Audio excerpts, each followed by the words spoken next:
Bueno, justamente nos acompaña aquí en CNN Prime la ministra del Trabajo, Janet Jara. Muchas gracias, ministra. Muchas gracias por la invitación. Tenemos muchos temas que conversar, así que primero quisiera pedirle un diagnóstico respecto del mercado del trabajo. Ya veíamos una completa nota al respecto. ¿Cuál es, diría usted, la principal medida del gobierno del presidente Gabriel Boric para intentar fomentar, evidentemente, el empleo en un contexto complejo? No sé cómo califica usted la situación del desempleo en nuestro país. Evidentemente es un contexto desafiante porque como gobierno tenemos claridad de la importancia del empleo para las personas, toda vez que genera un ingreso permanente y de alguna otra forma también genera otros efectos, como por ejemplo la autonomía económica de las mujeres y dignifica también la vida de las personas. Y en ese sentido se ha priorizado dentro de la agenda de gobierno tanto la recuperación de empleo como fomentar la formalización en el empleo, porque bien lo decía el reportaje, la nota anterior, que una cosa es recuperar puestos de trabajo y otra cosa que tenemos que mirar y resolver atentamente es la calidad de ese empleo. Hablemos del salario mínimo, un salario mínimo que es relevante no solo para los que ganan netamente el salario mínimo, sino que también para quienes ganan salario mínimo más comisiones. Así es que es bastante más amplio de lo que normalmente se piensa el tema del salario mínimo. Quiero preguntarle, ya hemos contado extensamente aquí en el noticiero, en el canal, respecto de un acuerdo inédito, el mayor aumento en 25 años. Hemos dicho todo aquello, pero yo quisiera preguntarle, ¿hasta cuándo va a estar rigiendo el apoyo a las pymes? Porque no es lo mismo para una pyme enfrentar un aumento del salario mínimo que para una gran empresa.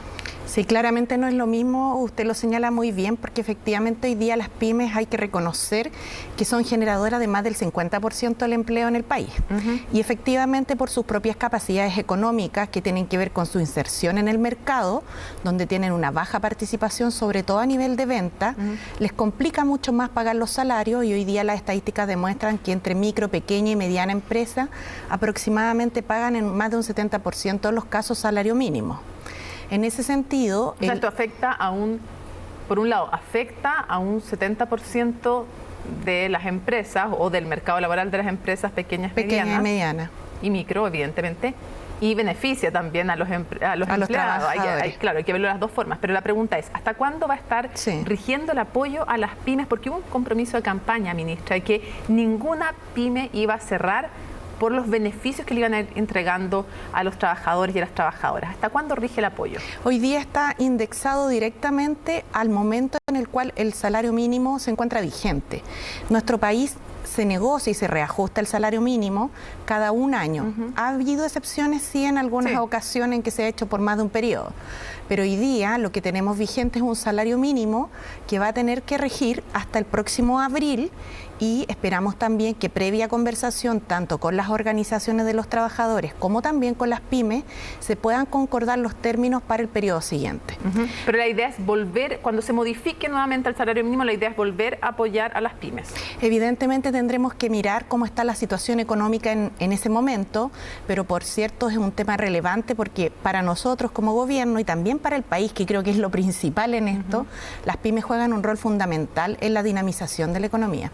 ¿Mantiene el compromiso de campaña entonces de que no van a cerrar pymes, que van a apoyar a las pymes, que no van a cerrar en su gobierno producto de los beneficios que se den a los trabajadores y trabajadoras?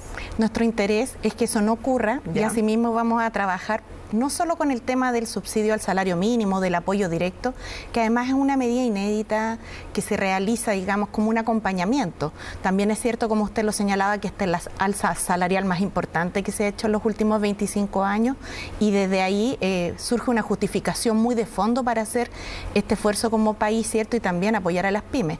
Pero no es lo único que tenemos que hacer en esta materia. Y quiero preguntarle por otro de los temas, 40 horas. ¿Cuándo cree usted, cuál es la idea del gobierno? Porque obviamente que esto depende del trámite parlamentario, pero ¿cuál es el objetivo, el horizonte del gobierno? ¿Que esté rigiendo cuándo las 40 horas? La pregunta ahí precisa. Mire, yo le cuento lo que estamos. Nosotros hemos decidido abrir un espacio de consultas técnicas o de mesa técnica, más bien dicho, para escuchar distintas opiniones de empleadores y trabajadores, en particular además de las pymes, porque es evidente que esto también tiene que hacerse con gradualidad y responsabilidad, cuidando el empleo, pero también potenciando algo muy importante, que es tener mejoras en el buen vivir de las personas. Se suma toda la jornada laboral en Chile, además, las horas de traslado, ¿no? En unas ciudades que son son las más grandes, muy segregadas, y por tanto se suma al tiempo en el que uno está en la obra, faena, en la oficina, además, largos tiempos de traslado. Pero esta conversación es la que estamos llevando adelante y los tiempos legislativos se van a ir definiendo en función de aquello. Tenemos claridad y tenemos convicción que queremos avanzar en este proyecto de ley, pero debemos hacerlo con la suficiente delicadeza, digamos, responsabilidad más bien dicho, para efecto de hacerlo produciendo efectos positivos. Antes del final de este gobierno. Es evidente que todos los gobiernos cuando planifican sus ideas programáticas las hacen para que rijan dentro de su periodo, pero es un tema que estamos conversando en este momento. ¿El gobierno tiene estudios de a cuántas pymes y en qué medida le afectarían las 40 horas? ¿Tienen estudios? Hay algunos estudios al respecto, porque no es un tema que tiene que ver solo con las pymes. También tiene que ver con algunos procesos productivos que deben adaptarse, sistemas de turnos, pero lo que estamos haciendo precisamente... ¿Y qué dicen las cifras? Precisamente es efectivamente levantar más estudios que permitan viabilizar de forma correcta el proyecto de ley. En los estudios lo que se indica, por ejemplo, es que en la gran empresa, cerca del 42% de las empresas tiene jornadas que son reducidas. ¿Ya? ¿Y en las pymes no se sabe? En las pymes acabamos de encargar el estudio hace muy poco, lo estamos esperando, porque es relevante conocer tanto las jornadas que hoy día rigen. Hay pymes que tienen también 40 horas, pero además también cómo vamos a adaptar los procesos productivos y de turno relacionados con aquello. Claro. Lo que sí, si me permite comentar una cosa muy importante que hay que tener en cuenta en este debate, es que dentro de los países de la OCDE, que es lo que Chile aspira y mira, ¿cierto? Por algo pertenece también a dicha institucionalidad internacional, se genera un fenómeno bien particular con el caso chileno. Tenemos las jornadas laborales más extensas con bajos niveles de productividad. Por tanto, relacionar directamente la jornada laboral a la productividad es algo que nos haría estar entonces en una situación contraria. Si tenemos más horas, debiésemos ser más productivos. No es la situación chilena, por lo tanto, junto con estas medidas de reducción de jornada laboral con gradualidad, a efecto de que sea bien absorbido por la productividad nacional y la productividad laboral, tenemos también que ver cómo potenciar otras medidas que digan relación con la productividad. También sabemos que hay cosas que son de productividad y hay cosas que son de permanencia, trabajos de permanencia en que se necesita una persona cierta cantidad de horas, digamos. O sea, sí, efectivamente. Entonces, atendiendo un lugar. Por eso decía, igual llama la atención que todavía no existan, cuando se presenta una medida, todavía no se sepa siquiera cómo va a afectar a las pymes. Mire, y no se sepa ni siquiera, eso llama la atención, porque este proyecto fue presentado por la ministra secretaria general de Gobierno cuando era parlamentaria, diputada, y en ese entonces ya reconocían que no habían estudios respecto de cómo afectaba a las pymes. Entonces llama la atención que se presenten proyectos sin saber cuál va a ser el efecto. Usted misma me reconoce que todavía ni siquiera se sabe. No, están los estudios. Me refiero a cuántas pymes, por ejemplo, tienen jornada de 40 horas. Sí, están los estudios encargados. No, por eso es obvio que hay que hacer los estudios, pero llama la atención que cuando se presentan estos proyectos no se sabe cómo va a afectar. Lo que pasa es que cuando los parlamentarios presentan sus proyectos de ley, no encuentran, o no tienen, más bien dicho, todo el respaldo que tiene el Ejecutivo. Y el Ejecutivo efectivamente, claro, no es comparable. Y el Ejecutivo, por cierto, tiene que llevar estas tareas adelante. Ahora bien, también hay que recordar que cuando este proyecto se presentó, Mónica, hubo efectivamente una oposición muy grande de parte del gobierno del presidente Piñera. De hecho, es más, recuerda usted que en algún momento presentaron el proyecto de las 41 horas laborales, cuando ya el tema estaba más anticipado o más socializado. Pero efectivamente en nuestro país hay pymes que tienen 40 horas y de hecho como ministerio estamos avanzando en un protocolo que lo que va a hacer es ir reconociendo a las pequeñas, medianas y a las grandes empresas que tienen 40 horas, manteniendo por cierto las condiciones remuneracionales de los trabajadores. Otros diálogos que están embarcados también junto con Hacienda y el Ministerio del Trabajo es por la reforma previsional. Sí. Súper importante. Hay una cosa que no le quiero preguntar. Ya he escuchado muchas veces y todos los chilenos yo creo que hemos escuchado y las chilenas que este gobierno afirma que no quiere expropiar los fondos que están ahora en las cuentas individuales. Así que no volvamos sobre eso. La pregunta es, ¿cuándo mandan el proyecto de reforma constitucional? ¿Hay un plazo ya?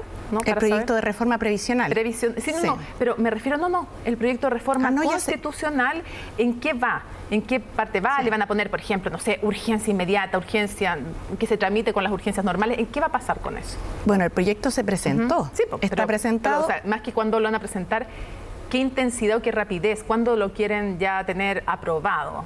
El proyecto se presentó, se está discutiendo, de hecho, hoy es miércoles, ¿cierto? Hoy día hubo sesión del proyecto en la Comisión de Constitución, Legislación y Justicia de la Cámara de Diputados, y el proyecto tiene urgencia simple. Y de hecho la semana anterior se estuvo discutiendo y la anterior a esa también. ¿No le van a poner más urgencia? Es un proyecto que está con urgencia simple y que se está discutiendo, donde evidentemente se abren audiencias y está en ese proceso, pero es voluntad del Ejecutivo que aun cuando no estaba en nuestros planes jamás expropiar los fondos previsionales, esto quede del todo claro. Ok, entonces queda y claro... que dé la seguridad que las personas necesitan, eso también hay que atenderlo. Está bien. Está ese punto claro. Ahora, eso es respecto de los fondos previsionales que están ahora. Se le llama a veces stock, a la cantidad de fondos que tienen ahora los trabajadores y las trabajadoras. La pregunta es, ¿entra a regir la reforma previsional que ustedes plantean? Si les resultara, si tienen los votos y todo eso. La primera pregunta, para que aclaremos algunas cosas. La intención de ustedes es que toda la cotización extra vaya a solidaridad o una parte de la cotización extra vaya a capitalización individual. La verdad es que los detalles del proyecto son precisamente lo que va a salir producto del diálogo que hoy día estamos llevando adelante. Porque cuando dialoga me imagino que el gobierno va con una postura y después, según los votos, las negociaciones, puede salir otra cosa. Pero ¿cuál sería el ideal para usted como ministra del Trabajo? ¿Que del total de nuestras cotizaciones vaya todo a solidaridad o una parte a capitalización individual? Es evidente, Mónica, que en nuestro país el tema de las pensiones tiene posiciones bastante distintas, ¿no? Y es evidente que hacer girar nuestro sistema de capitalización individual administrado por la AFP a un verdadero sistema de seguridad social es una necesidad. Los datos de la Superintendencia de Pensiones demuestran que la mediana, es decir, la mitad de los pensionados, mirado hacia arriba o mirado hacia abajo, de los últimos 7 años o más, se jubilan en el caso de las mujeres con 30.000 pesos después de los retiros y antes de los retiros con 36.000 pesos y en el caso de los hombres con 130.000 pesos después de los retiros. Entonces estamos hablando de datos demasiado dramáticos para pensar que si seguimos haciendo exactamente lo mismo que hacíamos vamos a tener resultados distintos. Eso no va a ocurrir. Lo que nuestro sistema tiene que hacer es dar paso a lo que ocurre en todos los sistemas de pensiones internacionalmente, salvo contadas excepciones, y que es asumir los riesgos del envejecimiento desde el colectivo. Para eso se requiere incorporar solidaridad. Y vuelvo a los diálogos porque efectivamente cuánta solidaridad pueda contener el proyecto de ley va a ser fruto precisamente de la discusión que estamos llevando adelante. La postura ideológica, y cuando yo digo ideológica yo no lo digo en un sentido despectivo, me parece que todos tienen posturas ideológicas sobre esto, es un tema esencialmente ideológico, no solo técnico.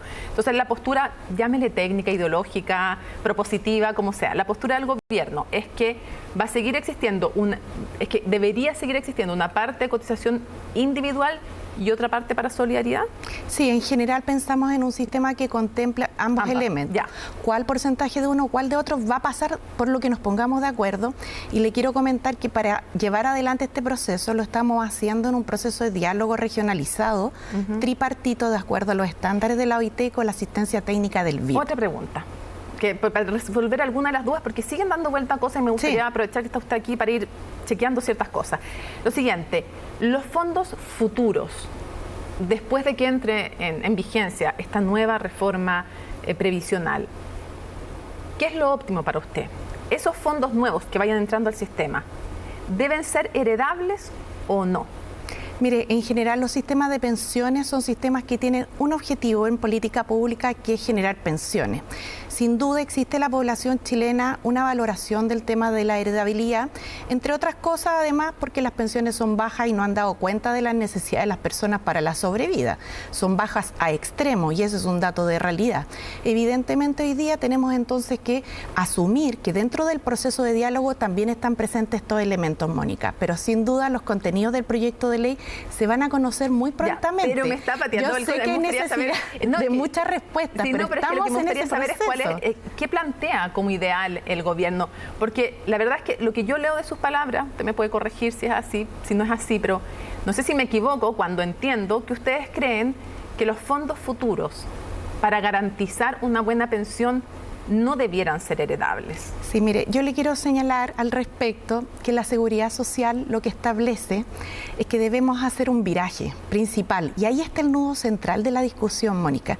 Aquí existen generaciones completas de personas que solo han conocido la capitalización individual y que cuando uno habla de seguridad social se pone como un contrapunto respecto de un sistema que ha sido privado y individual, no alineado con la seguridad social. Sí, lo digo, voy para allá, lo digo porque hay otras instituciones dentro de la seguridad social que trabajan con los principios de la seguridad social. Y mire, solo déjeme señalar, la Ley de Accidentes del Trabajo es una institucionalidad que es de los años 60, donde se da apoyo a los trabajadores que tienen, por ejemplo, un accidente y en el cual nadie le pregunta al trabajador cuando sufre este accidente si le colocan un yeso de plástico o un yeso de yeso, o usted me entiende, sí, ¿no? Le entablillan se entiende el punto. Sino que se ve lo que él requiere, y por eso el nudo principal de la discusión está puesto ahí. Los demás elementos, por cierto, también van a estar presentes. Pero me podría decir, pero hoy día, pero ministra, ¿me podría sí contestar esa pregunta? ¿Cuál es la postura del gobierno para tener una verdadera seguridad social? ¿Los fondos futuros debieran ser heredables o no? ¿Qué cree usted? Mire, estamos en esa discusión. Sin duda los sistemas de pensiones tienen un objetivo principal, que son pagar pensiones. ¿Y eso quiere decir que en esos fondos no son heredables? Estamos en esa discusión y eso quiere decir que es evidente pero yo creo que el gobierno tiene que tener postura, no creo que no tenga. Por cierto, señalo que los fondos de los sistemas de pensiones están orientados a pagar pensiones. ¿Y normalmente ahí son heredables o no?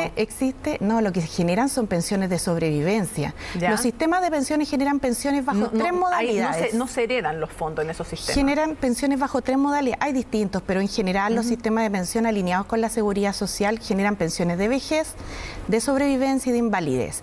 Sin duda hoy día nosotros, y por eso iba antes al tema de del cambio de un criterio individual a un criterio colectivo, porque hoy día tenemos desafíos que no solo van a ser legales y reglamentarios, Mónica, sino que también culturales.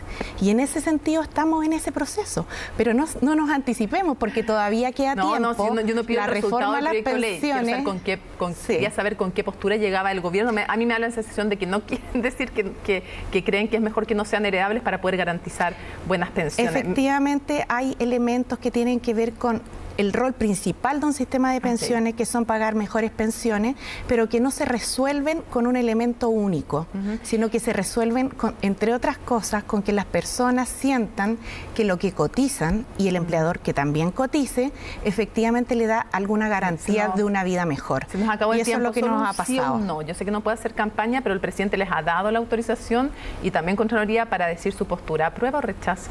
Soy una persona que cree que a Chile le hacen muy bien los cambios. ¿Eso quiere decir que usted también cree, como la expresidenta Bachelet, que se debería aprobar la nueva Constitución? Espero que así sea. Ministra, le quiero agradecer que nos haya acompañado en CNN Prime, y también vamos a seguir atentamente el proceso de estos diálogos y lo que surge finalmente como acuerdo. Bueno, otra cosa es lo que sale del Parlamento, pero lo que surge como un primer paso de esos diálogos. Pensiones para Chile, ahí está la fecha de todos los diálogos por si las personas desean asistir. Muchas gracias, ministra. Muchas gracias.